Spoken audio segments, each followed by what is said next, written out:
Happy Capricorn season. Today we're going to be mixing together lunar tides in the colors Blood Moon and Smoky Teal.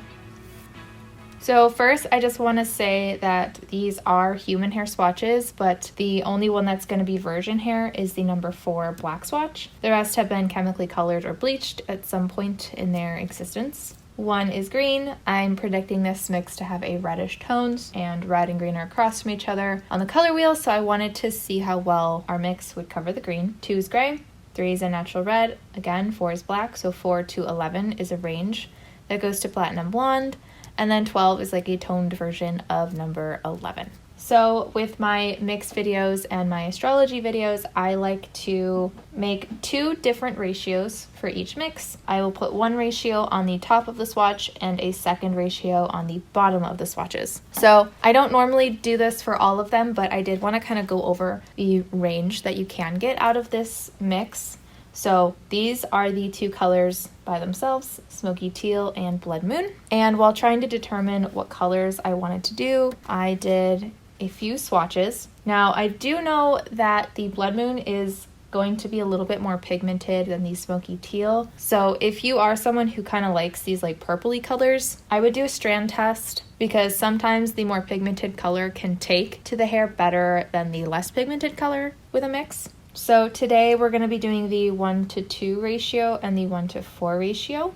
I really like this 1:3 as well, but if my prediction is right and the Blood Moon takes even better, I'm afraid it's going to end up just looking like the 1:2, so we're going to bump it to the 1:4. And I like to do my darker color usually on the top of my swatches. So we're going to start with the 1:4 ratio. So that's 1 part of Blood Moon to 4 parts Smoky Teal. So for each zodiac video, I like to just give a little bit of background. Capricorn season starts roughly each year between like December 20th to January 19th. So 4 of the zodiac signs will kick off the Earth seasons, if that makes sense. So in the United States, where I am, Capricorn kicks off winter, but I think somewhere like Australia, it technically kicks off summer. So that's one fun fact about Capricorn you might not have known before. And honestly, if you're not sure if you're a Capricorn or not, I would recommend, if you have your birth time, going on a website like astro.com and get a natal chart, or called a birth chart as well, for free. And you look at your sun sign, and that'll tell you what your main sign is. So the reason that the dates change every year, like if you go on a website, you'll see a rough estimate of each sign. It's because astrology kind of relies on the degrees of the planets and the sun. So for example, this year Capricorn season starts December 21st at 10 a.m. Central Standard Time, my time zone. So if somebody was born, say like 5 a.m. December 21st, 2021 in Central Standard Time, they would actually not be a Capricorn. They would still be a Sagittarius. And when I learned that, I was like flabbergasted. I thought that was so cool.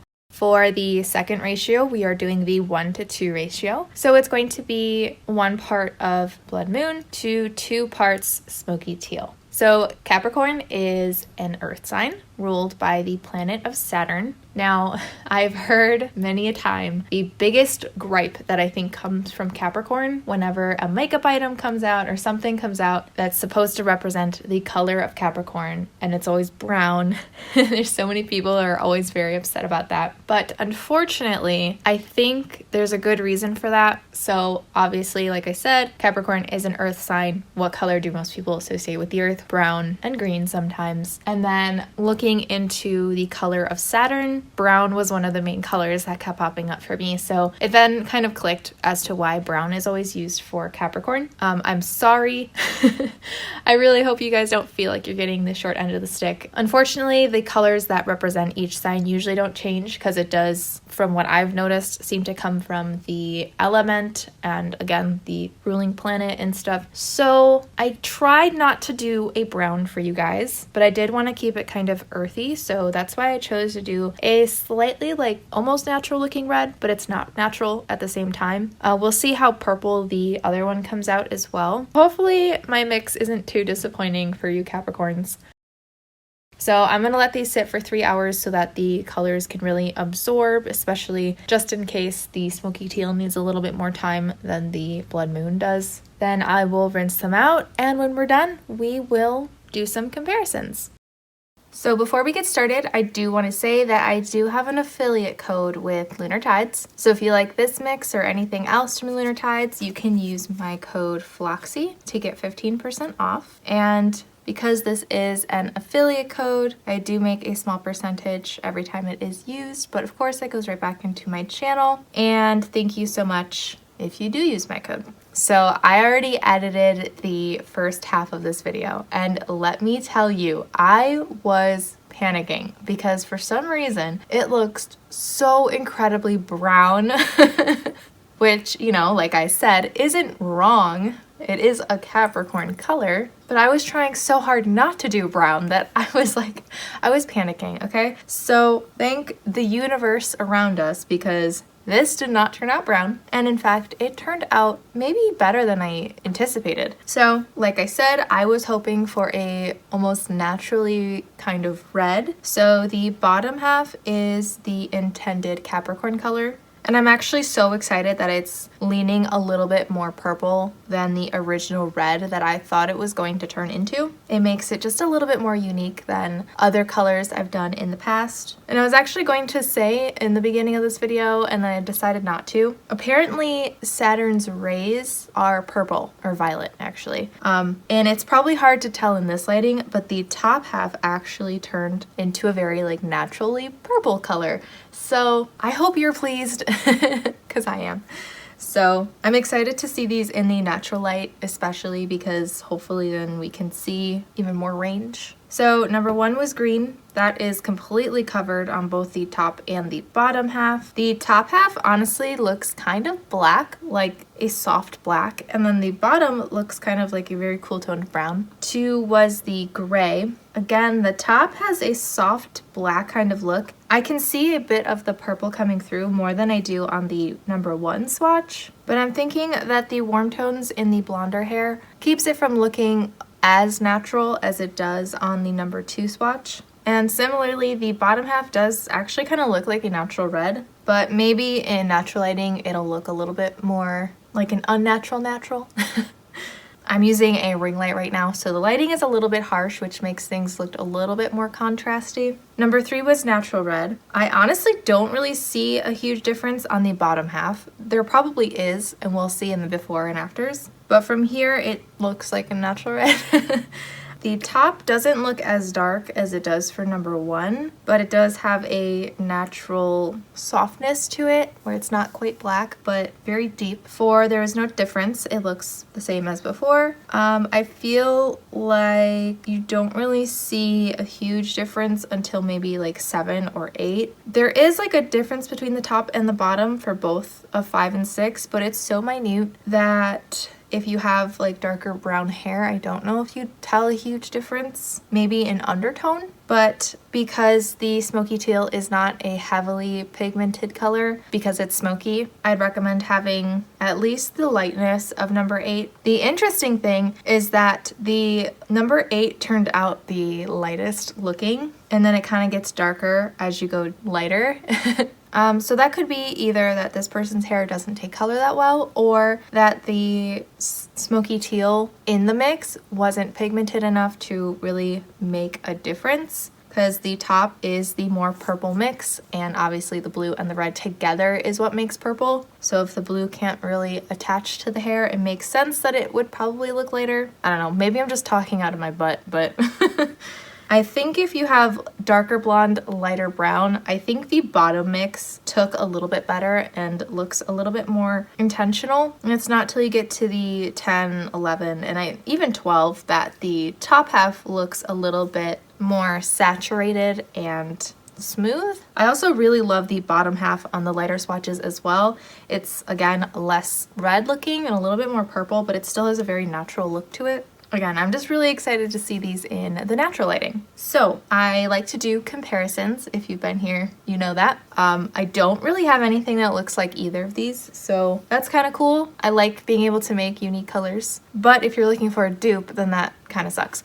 So what I usually like to do is pick out 2 of my most similar colors, and again, I don't really have much. So the first one I actually am going to compare to the bottom half of this swatch, and it's going to be Arctic Fox in the color Ritual. This is comparable to number 12, number 11, and number 10.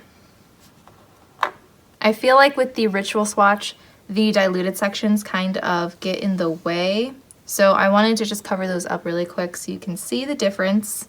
I feel like when I think of ritual, I think of it being a darker color, but in comparison to my mix, it's really not that dark. But I'm almost thinking that if you were to add some black to ritual, that it might look more similar to the bottom half that I did. But obviously, as it is right now, it's really not. The other comparison I wanted to show today is one and only in the color Neon Purple. This is comparable to number 12,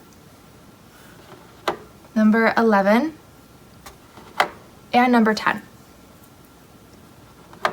So I chose Neon Purple because it is pretty dark and I feel like the undertones are probably the most similar. It is such an interesting color too when you dilute it. I really like how it looks, especially on the toned swatch. But so that doesn't distract us as much, I will cover that up as well. And you can see that they're not perfectly similar to each other. Hopefully it's picking up on camera, but if not, I can see just how smoky the mix actually looks thanks to the smoky teal, so it's not a super true saturated color. The Neon Purple I think leans just a little bit warmer as well. And this Neon Purple is actually extremely pigmented, so if you are someone with darker hair, I would actually recommend something like this. It probably would give you a better result versus my mix. So now I'd like to get into the before and after clips. Those, as well as anything else you see after this point, will be done in natural lighting.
If you have a request, I do have a link below to a Google form you can fill out. Just remember, I only do brands that do not test on animals. Thank you so much if you use my code FLOXY at lunartides.com. Thank you so much to my patrons, and thank you so much for watching, and I hope to see you in my next video.